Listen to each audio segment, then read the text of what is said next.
Әмді başqa bir ayet üstüde toxtalaylı.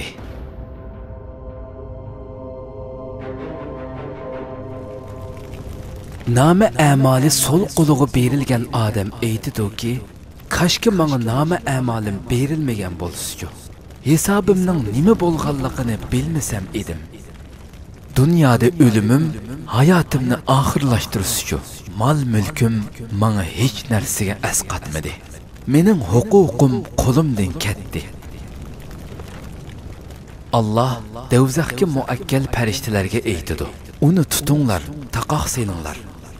Ondan uni devzaqqa tashlanglar. Uzunliqi 70 gaz keladigan zanjir bilan bog'langlar.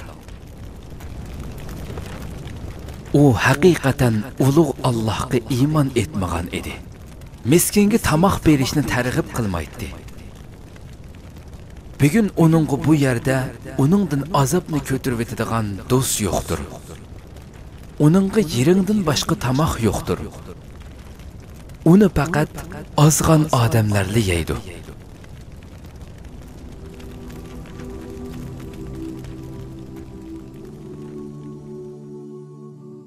Ey nefsim, kitabı sol tarafdan berilganlarning holini angladingmi?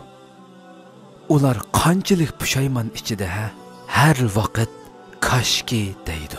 Jahannam kashki deguchilar bilan to'lgandir. Kashki kitabim menga berilmasa edi, hisobimning nima ekanligini bilmasamdim deyishidi.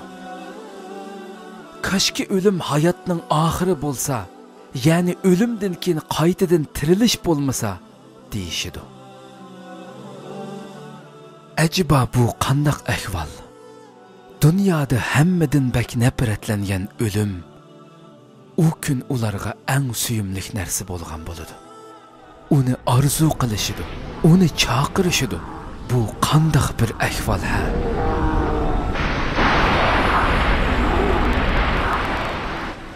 Ey nafsim, anlagan bu azaplarga qarshi seni kim qo'g'daydi? Saltanatingmi? Avlodlaringmi? Mal dunyoringmi?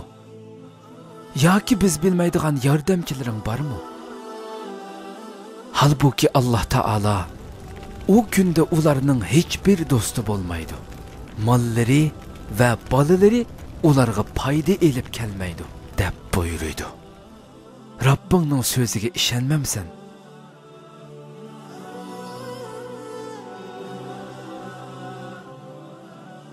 Ey nefsim, Rabbimiz farishtalariga uni tutinglar, uningga taqoq selinglar, ondan uni devzaqqa tashlanglar, uzunliqi 70 gaz keladigan zanjir bilan bog'langlar deb buyruq qilganda holing qandoq bo'lar? İbn Abbas radiyallahu anhu bu zanjir haqida shundoq degan. Bu zanjir kishining oriqsidan kirgizilib, og'zidan chiqariladi. Ondan chekatkilar axlat atrofiga tizilgandek, ularmi tiziladi va asla o'ri turolmaydi.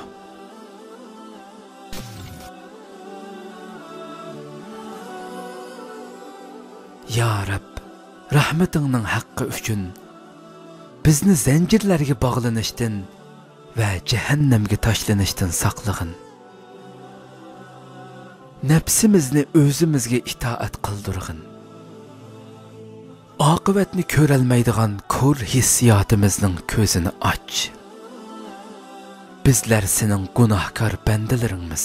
Bizlarni afv qil va mag'firat ayligin. Amin.